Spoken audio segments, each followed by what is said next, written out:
be in the lucky position of teaching both quantitative analysis and instrumental analysis almost every year at the University of South Carolina. My name is Steve Morgan.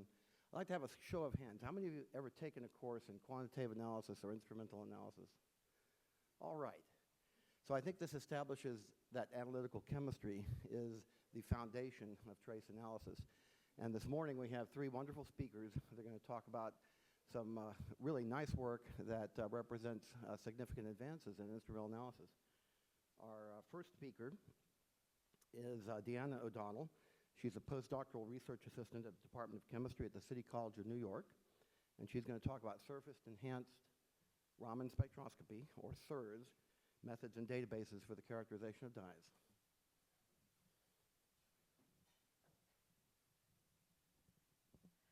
Thank you very much for everyone showing up this morning, and I'd like to thank the committee who organized the symposium for giving me the opportunity to talk today about some of my research and the research of people in my group.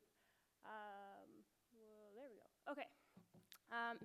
So as a group, we are working together to look at surface-enhanced Raman to see how this technique as an analytical method can be used in fields such as forensic science for trace analysis, as well as other fields such as art history or restoration processes. In order to do this, there's a few things that we want to do. We're going to be developing new methods to see how we can take this technique, SIRS, and make it more robust, look at conditions in which this technique can be used in the forensics field, as well as work towards developing a database of dyes to be used by you in the field. Raman spectroscopy as a technique is a very powerful tool. It's similar to infrared spectroscopy, which is found in many of your laboratories, but it is a little bit different. It is non-destructive method as long as you're using a laser that's not too high of a laser power. But one advantage is that it can be used in aqueous solutions, which is not possible with IR. I have here a spectrum, just a common spectrum. This is carbon tetrachloride as an example of a Raman spectrum. And just as a reminder, every band that you see in a spectrum corresponds to a particular vibrational mode in that molecule. And together, they're a collection of vibrational modes is sort of a fingerprint to clearly identify that spectrum belonging to that molecule. Now, Raman is a great technique, but however, there are some shortcomings. One of them is that Raman is a very weak phenomena. So it's only 1 out of every million photons is going to scatter to give you a Raman signal. And in working with trace amounts of compounds, that's going to be a bit of a challenge. As well as fluorescence is prevalent in Raman, and that's when we're looking at some of these compounds like dyes. They highly fluoresce, which is going to drown out the Raman signal. So to overcome that, we have a group working with a technique known as surface-enhanced Raman. Now, surface-enhanced Raman, or SIRS, has been around for over 30 years, and there's a lot of fundamental research that has gone into understanding the technique, but there hasn't been a lot of literature that is using applications for things like trace analysis. Now, what's actually going on in surface-enhanced Raman is you have molecules that, here I'm showing an aqueous system, that are going to align themselves on the surface of a metal surface. Here I'm showing silver. And as a result of the properties of the surface, you're going to get an enhancement of that Raman signal. And that has two main advantages. One of them being that it's going to give you much higher sensitivity. So when we're looking at small quantities, we're going to get stronger signals. It's been shown in the literature that for some molecular systems, you can see down to the single molecule level. In addition to that, SIRS is able to suppress the fluorescence, and that's going to make it such that if you're taking a normal Raman spectrum of a dye, if you have a highly fluorescent you'll see a lot of fluorescence, but then when you add the silver surface, that fluorescence will be quenched and suddenly you'll see Raman bands. There are a few factors that you need to keep in consideration when you're looking at SIRS that can change the intensity of the band you're seeing. The first is the type of metal you're using. Silver gives you the highest enhancement. Second is size and shape of particles, which are directly linked to the synthesis, which I'll talk about later. The excitation wavelength that you choose to use to induce the scattering is going to change the intensity of the band. So you could have a molecular system, and you look at it with one laser, and you'll get the exact same frequencies as you would with another laser, but the intensities are going to be different. And so it may appear you have a different spectrum, but it's really the same compound you're looking at. One technique that's commonly used when you're doing a Sears experiment is the introduction of ions or aggregates. And the reason for that is that the aggregation of particles is going to enhance the signal. So if you look at the cartoon on the bottom right-hand side, you can see two particles have come together. That enhanced electric field, you can imagine if you have a particle in that crevice, is going to have even further enhancement, and you're going to get even stronger signals and be able to look at lower concentrations. Now again, Sears has its own set of challenges which we're working towards overcoming or finding solutions to. One is that there are a very small number of molecules that have been looked at. And of those molecules, small conformational changes, changes in functional groups of those molecules, can change the Sears efficiency dramatically, as well as there aren't any searchable databases, and so we as a group are working towards generating a searchable database for dyes that can be used in the field. And it isn't a separation method, so any matrix effects can be seen in the Sears spectrum.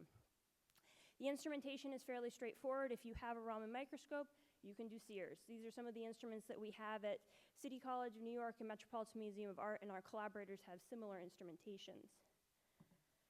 In speaking with some of you here, some of you have expressed an interest in doing Sears, but you're not really sure how to get started. So I've got a little scheme here on the basic steps that we take. If we have a new dye that's pure, how do we go about collecting a Sears spectrum? So the first thing we do is we take 5 microliters of our silver colloids, add it to a microscope slide, and I'll talk about the synthesis of those colloids shortly.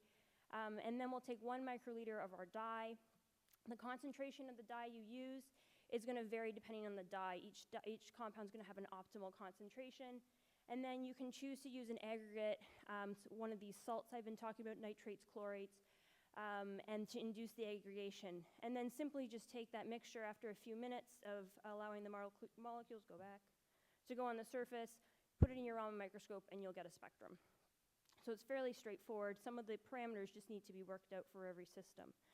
So with the remaining time I have, I want to go through some of the projects that we have, some on developing methods to make this technique a little bit more robust, and then a few applications in dyes, some controlled substances, and hopefully I have time to get to an interesting project on tattoo inks. Go back. Okay. One of the challenges that we have in both a forensics context as well as in art history is you want to obtain extraction of a dye, but you don't want to ruin the integrity of the object. And so we've developed this gel extraction method where we take a gel, it starts out as a hard polymer, it's the same polymer that's used in soft contact lenses, and we soak it overnight in a solvent mixture, and that overnight creates a jelly-like compound. And then we can take that gel, apply it to our surface where we want to extract the dye, leave it for some time, and then remove it, and the dye is then transferred to the gel, and you can do direct Sears analysis on the gel, leaving the object essentially untouched. So I have an example of where we've done this. This is a blue ballpoint pen ink written on a piece of filter paper. It says, "Hand over the money." And so you have a question document. You want to identify what is the dye present in that and maybe link that to a particular manufacturer. The materials you're going to need is your gel. The solvent mixture is 1:1 water and DMF with 1% EDTA as a chelating agent. You only need a small amount of the gel. You can cut it off. Here I'm showing a size of the gel about 1 millimeter, but it has been shown we can use even smaller, hundredths of a millimeter, and you still are able to extract enough dye to be able to use for Sears analysis. Then you can place that gel directly onto your sample, leave it for some time. In this particular example with the pen, we've been able to leave it for anywhere from 20 minutes down to 30 seconds, and you're still able to remove enough material. If you're working with a textile, or other substrates, you may need to vary that time. If you go back and you look at the area of analysis, to the naked eye, it appears that after the gel extraction, which is the one on the right here, there's no change. And then taking the gel, you can add silver nanoparticles, stick it in your Raman microscope, and get a spectrum. So here's an example of a spectrum we've gotten from this particular sample. And so we can go and look and compare that to some known spectra, and we've been able to identify the main dye in this ballpoint pen ink as methyl violet. You can also go back and resample the same area, so you're seeing in orange there is the first extraction, and in blue is the second extraction, and you're getting the exact same spectral information from multiple extractions on the same area. So this is a pretty interesting technique. It's fast, simple, versatile. We've done this on other materials. The paper that I have at the bottom, we've just published in Analytical Chemistry. If you're interested in this technique, I recommend you go there to look for more information. But with the gel extraction, we can couple it with sears and get some structural information for chemical analysis. The next project I want to talk about is dealing with the particles themselves. Your sear spectrum is going to be dependent on your sear substrate, so the metal surface that you're using. Historically, surface-enhanced Raman has been done on silver nanoparticles, typically synthesized by the Lee-Meisel method, shown here. And it's pretty straightforward: silver nitrate and sodium citrate. Stick them in a beaker with some water, stir it, heat it for an hour, and you get this milky silver solution of silver particles. The problem with these particular particles is a very broad size distribution, so you don't have a very uniform surface, as well as if you make these particles and you use them right away, and then you go back a week or a month later, the particles change because this particular synthesis, they precipitate very quickly. So if you wanted to use these in the lab, you're going to have to constantly synthesize the particles. Whereas we've come up with a method using a microwave reduction where we use silver sulfate and sugar. We use glucose as our reducing agent, and we add citrate as a capping agent. Mix these all up, stick them in a microwave, 90 seconds later you have particles. Our particles are sort of an orangish-brown color. We use a microwave digester, which is a more expensive instrument, but I have been able to show that the synthesis also works in your conventional $30 microwave from the store of your choice. So the nice thing with our particles is they have a much narrower size distribution, 3 to 10 nanometers. It's a much more uniform surface, and that's reflected in the absorption spectrum. I've also been able to show through stability studies that they're stable for up to 5 months, but we've been using the same particles for up to a year and get the same sear spectra over and over again. And I have some data to show that. The synthesis for these particles are shown here, and we have a paper coming out, I'm writing it up right now, on the stability studies. So here's some spectral data. The absorption curves for the two different particles in red are our microwave particles. It's much narrower. They're at a lower wavelength, indicating they're a smaller particle. And this absorption data is reflected in the TEM images you see here. These are the microwave particles, much more uniform distribution versus the Lee-Meisel method. I've also gone through stability studies, so I've looked at a set of particles. I've taken the absorption spectrum on the day of synthesis, a week later, 2 weeks later, and up to or a few months later. And you can see the absorption curves don't change. So the lambda max is the same, there's no change in broadening, so these particles aren't ripening over time or changing, they're staying the same shape. I've also looked at synthesis over several months and compared the absorption curves on the day of synthesis. We have the exact same lambda max, so we've got the same size distribution, so it's a fairly uniform or reproducible synthesis. And finally, I've looked at, that's great that the particles are the same, but can you get the same sear spectrum? And so you can see here, this is our model system, former captopyridine, and the frequencies do not change. They're in the exact same position every time, and the relative intensities of the bands are fairly consistent. So these particles are fairly reliable for us, and these are the type of particles I'll be showing you in the next 3 applications. I put this slide up here just to give you an example of some of the dyes we've looked at so far to develop our database. We've looked at 10 different dye classes, and within that we have 75 dyes total. And this is some of the literature. These are only 4 of the classes that I'm showing you here, but some of the literature we have with this spectra in it.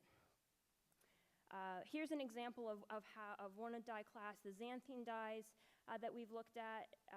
This is of interest for us in the art history and art conservation areas because Van Gogh has been known to use these dyes, specifically using an erythrosine. So here are some of the dyes that we were interested in looking at, and we wanted to know, given that they have the same parent backbone, but each dye has slightly different halogenation on either the 3-membered ring or the benzoic acid moiety, can we identify those structural, the differences between these in the spectra, and what bands are characteristic of that family? And so the research strategy is is the same. First, we want to get the normal Raman spectrum of the dye if we can, if it's not too fluorescent, and then use that to compare to the Sears spectrum and assign each one of those bands, claiming they're specific to that molecule, so that we can then take that and put it in our library. So here, you're seeing all the dyes lined up in the center. On the left-hand side is your normal dispersive Raman spectra, and on the right-hand side is the corresponding Sears spectra. You'll notice that fluorescein isn't here at the top because it's very fluorescent. I didn't get any signal at all. In some cases, we do see bands, but you still have a fluorescent background in all of them. Once you add the particle and take the Sears spectrum, however, you can see that the fluorescence has been quenched, and you can now get pretty good resolution of the bands. There are characteristic bands within the family that are the same in all of the molecules, and then some of the weaker bands are shifting, indicative of the different halogenation of these dyes. When we halogenate the 3-membered ring, we see shifts in some of the CH modes that were present in the parent compound of about 30 to 50 wave numbers. When we halogenate the benzoic acid ring, we see a shift of about 20 wave numbers. So with this, even though they're very structurally similar, we are able to differentiate them, each individual dye, and that lends itself to some of the current work that's going on when we're looking at mixtures and seeing if you have a mixture of eosine and erythrosine, can you identify the two compounds are present, to then lend itself to real samples. Another project we've been working on is in controlled substances. We do have a paper published where we've looked at morphine coating hydrocodone that was published in the Journal of Forensic Science. One of our students, Francis Taplin, has taken this project to now look at phenethylamines. Phenethylamines, there's hundreds of them, and they range in their therapeutic uses from your common cold medicine, like Sudafed, with pseudoephedrine in it, to illicit drugs, to serotonin that's naturally occurring in our bodies is also in this family. So Francis has chosen 5 different amphetamines to, again, same sort of research strategy. We want to get the bands that are indicative of the family, and then which ones can clearly identify each individual compound. So same strategy, we want the normal Raman spectrum first to compare to the Sears spectrum, and then we'll be able to use that. Oh, 3 minutes, that's great. Okay. So here very quickly, what I want to point out here, this is phenethylamine, and you're seeing the normal Raman versus the Sears spectrum. The frequencies, there are slight shifts, but what I think is really important to note is that the normal Raman spectrum here, where you can see a lot of noise in the baseline, was about 40 minutes of signal averaging. Whereas the spectrum you see down here, the Sears spectrum, this is 60 seconds. So it can be a really fast technique, and you get really good signal to noise, which will really help in the laboratory to speed up acquisition times. Again, here you can see bands that are indicative of the family and distinct to each individual compound. Okay, I wanted to get to this project. This is a really interesting project that one of our PhD students, Michelle Miranda, is working on, looking at the role of Raman in tattoo inks. And it has applications in several fields. There's a little bit of research out there on tattoo inks that we found using other methods. There's some on dispersive Raman, but it was mainly on carbonous tattoos for archaeological purposes. What Michelle has done is she's collected a variety of modern tattoo inks from various distributors internationally, and she's wanting to use this to be able to identify the pigments that are present, because in many of these it's proprietary information and you don't know what's in them, so that we can hopefully maybe use this down the road in the forensics field. So she's got some normal Raman work and some Sears work. I'll quickly run through this. So this is a sample of a Brazilian ink where she smeared it, allowed the solvent to dry off, and under the microscope you can see it's a very heterogeneous mixture. You have blue spots down here and red crystals up here, and she's able to hone in with the Raman microscope and get the spectrum of each of these individual areas. And here are the respective spectra, the red and the blue. If you overlap them, you can see that they really are 2 different pigments that are present in this ink. She's taken this and she's gone to the literature, and she's been able to identify, using normal Raman, that the red portion is pigment red 170, and then the blue aggregate is pigment blue 15-2. So the normal Raman in some cases is powerful to be able to identify these pigments. However, in some cases, like the Skin Candy, the US brand, this raspberry cream, they at least tell you the pigment that's present should be pigment red 122, but if you take the normal Raman spectrum, we just get tons of fluorescence, regardless of what laser wavelength you use. In some cases, you get really, really narrow or small bands, but you can't use that to identify. So she takes her smear, she adds some silver nanoparticles and HNO3 to aggregate it, and now suddenly she has bands. There's still a bit of fluorescence due to a high concentration of the pigment present, but she can identify it. She compares that to the Sears spectrum of the known pigment red 22, and you can see these bands match up. And so they're right, there is pigment red 22 in there. Okay, so finally, I've told you all about our research. Some other areas that we've been working in, we're looking at coupling TLC, thin layer chromatography, with Sears. We've done a project where we've taken dyes of various concentrations, spotted them on the TLC plate, down to concentrations where we no longer can visibly see the spot. You add silver nanoparticles to the plate, and you can get a Sears spectrum and still identify what compound is present, even though you can't visually tell it or determine by RF values. And we're also looking at using it with, as a separation method for complex mixtures in both drugs and dyes. So with that, I have a whole slew of people to thank. You can read them there. This is a very collaborative project that I've been working on, and I would like to thank you for your attention.